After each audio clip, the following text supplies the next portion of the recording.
Hello friends, welcome to knowledge factory. તો આપણે વાત ચાલુ છે ગુજરાતની આર્થિક ભૂગોળની બાબતમાં, જેમાં આપણે ગુજરાતની ખેતીઓ વિશે અભ્યાસ શરૂ કર્યો. આપણે એક લેક્ચરમાં આપણે વાત કરી ગયા ગુજરાતના ધાન્ય પાકો વિશે. આ લેક્ચરમાં આપણે ચર્ચા કરવાની છે ગુજરાતના રોકડિયા પાકો વિશે. જો મિત્રો, રોકડિયા પાકોનું મહત્વ ગુજરાતમાં ધીમે ધીમે વધતું જાય છે. સમય સાથે સાથે ગુજરાતનો ખેડૂત પણ ધાન્ય પાકોને બાદ કરીને રોકડિયા પાકોની ખેતી વધારી રહ્યો છે. એટલે જ જો પહેલાના સમયમાં ગુજરાત પોતાનું ધાન્ય તો ઉગાડતું હતું અને સાથે ને સાથે ધાન્યનો નિકાસ કરતું હતું, પણ આજે કંઈક એવો તબક્કો આવ્યો છે કે ગુજરાતને ધાન્યની આયાત કરવી પડી રહી છે. તો આ બાબત ઉપરથી સ્પષ્ટ છે કે રોકડિયા પાકોની ખેતી ધીમે ધીમે વધતી જાય છે અને એનું મહત્વ પણ વધતું જાય છે. તો શરૂ કરીએ ગુજરાતના અગત્યના રોકડિયા પાક. કયા કયા રોકડિયા પાક ગુજરાતમાં થાય છે? તો એક તો કપાસ, મગફળી, તમાકુ. આ સિવાય પણ જો વાત કરીએ તો જીરું, વરિયાળી, ઈસબગુલ, એરંડા, તલ, આ બધા જ અગત્યના રોકડિયા પાકો ગુજરાતમાં સારા એવા પ્રમાણમાં થાય છે. તો પહેલા કપાસથી આપણે વાતની શરૂઆત કરીએ. તો કપાસની ખેતી કેવા પ્રકારની જમીનમાં થાય છે? લગભગ વ્યક્તિઓને ખ્યાલ છે કે કપાસની જમીન કાળી જમીનમાં સારા એવા પ્રમાણમાં ઉત્પાદન થાય છે. કેમ કાળી જમીનમાં જ કપાસ થાય છે?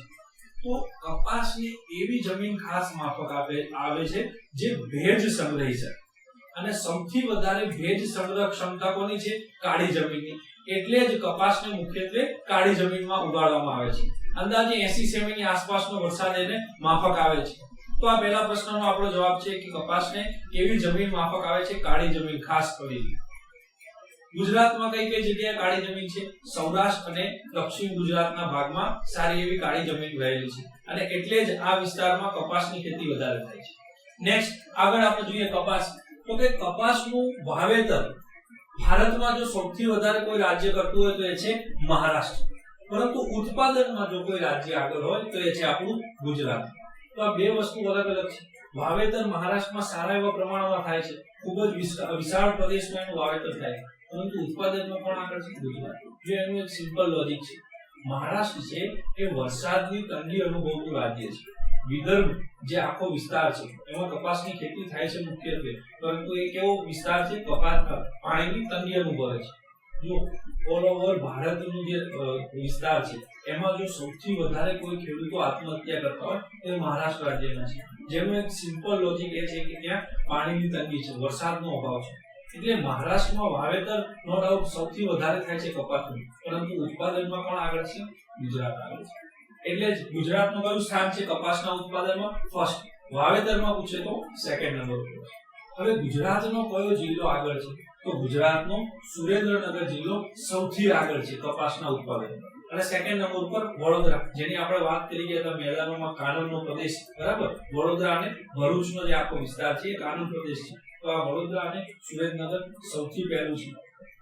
આ સિવાય કપાસની સંકર જાતો કઈ કઈ છે? 3 સંકર જાતો અગત્યની છે. 3D ની રીતે આપણે યાદ રાખીશું. 3D: દિગ્વિજય, દેવીરાજ અને દેવીતેજ. આ 3 અગત્યની એની સંકર જાતો છે. આ સિવાય જે છે બીટી કપાસ. તો આ આટલી કપાસની અગત્યની સંકર જાતો છે. તો કપાસ વિશે આટલી માહિતી પૂરતી છે. ત્યાંથી આગળ જઈએ. નેક્સ્ટ જે આપણો રોકડિયા પાક છે મગફળી.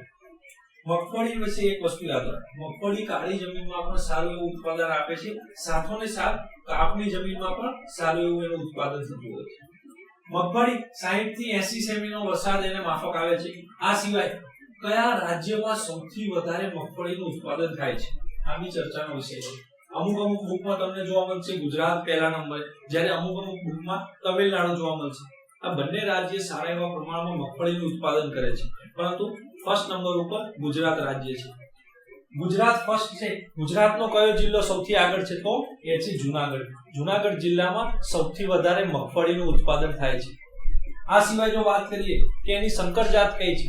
જુનાગઢમાં જો એનું સૌથી વધુ ઉત્પાદન થતું હોય તો એની સંકર જાત બે છે, જુનાગઢ 11, જુનાગઢ 17. આ બધી એની સંકર જાતો છે. તો મગફળી વિશે આટલી માહિતી આપણે ચોક્કસથી જાણતા હોવા જોઈએ. ત્યાંથી આગળ જઈએ. હજી ત્રીજા નંબરનો જે અગત્યનો રોકડિયા પાક છે એ છે તમાકુ. તમાકુ કેવા પ્રકારની જમીનમાં થાય છે? તો તમાકુ થાય છે લોએસ્ટ પ્રકારની બેસર જમીનમાં. યસ, આની આપણે ચર્ચા કરી ગયા હતા મેદાનમાં કે તમાકુનો પાક ગુજરાતમાં ક્યાં થાય છે? ચરોતરના મેદાનમાં. અને ચરોતરનું મેદાન કેવી જમીનનું બનેલું છે? લોએસ્ટ પ્રકારની બેસર જમીન. તો આની વાત કરી ગયા હતા આપણે તમાકુ લોએસ્ટ પ્રકારની બેસર જમીન. ખાસ અગત્યનો કેસ છે. ત્યાંથી આગળ જઈએ તો ભારતમાં કયું રાજ્ય આગળ છે? ભારતમાં આંધ્રપ્રદેશ રાજ્ય સૌથી આગળ છે. અને સેકન્ડ નંબર ઉપર છે આપણું ગુજરાત. ગુજરાત તમાકુના પાકમાં બીજા સ્થાને છે. ગુજરાત બીજા સ્થાને છે. ગુજરાતનો કયો જિલ્લો આગળ છે સૌથી વધારે? તો આણંદ ખેડા, જે ચરોતરનો આખો જે પ્રદેશ છે, અને આણંદ જિલ્લો સૌથી આગળ છે એમાં તમાકુના ઉત્પાદનમાં. આણંદ જિલ્લો જો આગળ હોય તો એની સંકર જાતો શું હોય? આણંદ 1, 24, 124, 128 આ બધી જ આણંદ એની સંકર જાત છે. આ સિવાય બીજી સંકર જાત છે પીલીયું. તો આ ત્રણ સૌથી અગત્યના રોકડિયા પાક છે ગુજરાતની ખેતીમાં. આ સિવાય બી ઘણા રોકડિયા પાક છે આગળ પડતા, જેમ કે વાત કરીએ આપણે જીરું, વરિયાળી, ઈસબગુલ. આ ત્રણે ત્રણ સૌથી વધારે આખા વિશ્વમાં ગુજરાતમાં થાય છે, અને એમાં પણ ગુજરાતનું ઊંઝા એમાં સૌથી આગળ છે. પરંતુ જો પર્ટિક્યુલર આપણને પૂછવામાં આવે કે જીરું કયા જિલ્લામાં વધારે થાય છે, તો બનાસકાંઠા. વરિયાળી વિશે પૂછવામાં આવે તો સાબરકાંઠા, અને ઈસબગુલ વિશે મહેસાણા. આ ત્રણ જિલ્લા એના આગળ પડતા છે. અને આ ત્રણે ત્રણ જિલ્લા જીરું, વરિયાળી, ઈસબગુલનું ઉત્પાદન કરે છે, અને અંદાજે એકબીજાની લેવલમાં જ છે ત્રણેયનું ઉત્પાદન. આ સિવાય જો હજી આગળ વાત કરીએ રોકડિયા પાકો, તો એરંડા. ઓલ ઓવર ભારતનું લગભગ 60% થી બી વધારે એરંડાનું ઉત્પાદન ગુજરાત કરે છે, અને લગભગ સૌરાષ્ટ્ર અને ગુજરાતના બાકીના પ્રદેશમાં એરંડાનું સારું એવું ઉત્પાદન થાય છે. આ સિવાય તલના ઉત્પાદનમાં પણ ગુજરાત આગળ છે. તો રોકડિયા પાકો વિશે આટલી માહિતી હતી. આ સિવાય કઈ કઈ ખેતી થાય છે ગુજરાતમાં? તો OMR ટાઈપ ક્વેશ્ચન જેમાંથી નીકળી શકતા હોય, જેમ કે બાગાયતી ખેતી સારી એવી થાય છે.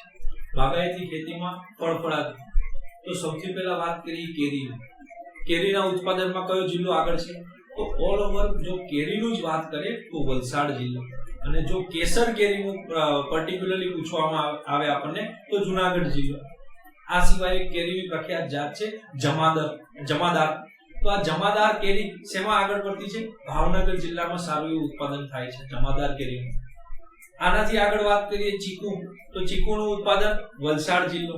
આ સિવાય તમને પૂછે જામફળ. તો જામફળ થાય છે ભાવનગર અને અમદાવાદના ધોળકાના વિસ્તારમાં. દાડમ. તો દાડમ બી ભાવનગરમાં સારું એવું પ્રમાણમાં ઉત્પાદન થાય છે. આ સિવાય કેળા. તો કેળા ક્યાં થાય છે? તો સુરત અને ખેડાના વિસ્તારમાં કેળાનું સારું એવું ઉત્પાદન થાય છે.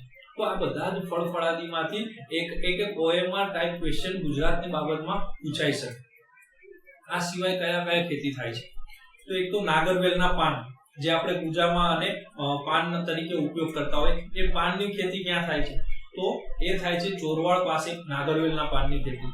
આ સિવાય જો આગળ પડતું હોય તો ડુંગળીના ઉત્પાદનમાં ગુજરાત આગળ છે. ઓલ ઓવર ભારતમાં સૌથી વધારે ડુંગળીનું ઉત્પાદન ગુજરાત અને મહારાષ્ટ્ર રાજ્ય કરે છે. તો ડુંગળી ક્યાંની વખણાય છે? ભાવનગરની ડુંગળી ઓલ ઓવર વર્લ્ડમાં ફેમસ છે. આ સિવાય જામનગર અને ગોંડલની ડુંગળી પણ ફેમસ છે. આ સિવાય બટેકા માટે આપણે વાત કરી ગયા હતા કે સાબરમતી અને વાત્રકના કિનારે ભાઠાની જમીનમાં બટેકા થાય છે. આ ઉપરાંત ડીસા છે એ ઓલ ઓવર ગુજરાતમાં બટેકા માટે ફેમસ છે. તો આવા ઘણા બધા OMR ક્વેશ્ચન અલગ અલગ પાકમાંથી બાગાયતી ખેતીને અનુરૂપ નીકળી શકે છે. તો આ બધા જ પાકો તમારે ડિટેલમાં સ્ટડી કરવાની જરૂર નથી, પરંતુ આ બધા જ પાકના એક આવા OMR ક્વેશ્ચન ખાસ પરીક્ષામાં આવી શકે. હવે બટેકું હોય કે ડુંગળી હોય તો કઈ જમીનમાં થાય, કેટલું તાપમાન જરૂરી, કેટલો વરસાદ, એ બધી બાબતોમાં આપણે ડીપમાં જવાનું નથી. અગત્યના જ પાક જે ગુજરાતમાં થાય છે એના વિશે આપણે આ બધી જ માહિતી લેવાની છે. બાકી આ બધા વિશે આપણે OMR ક્વેશ્ચન જ જોઈશું. તો મિત્રો, ગુજરાતની ખેતી માટે આટલું જ આપણે જોઈશું. મળીએ નેક્સ્ટ ટાઈમ આપણે આગળ લેક્ચરમાં ગુજરાતની ખનિજોની બાબત વાત કરીશું. Okay, thank you.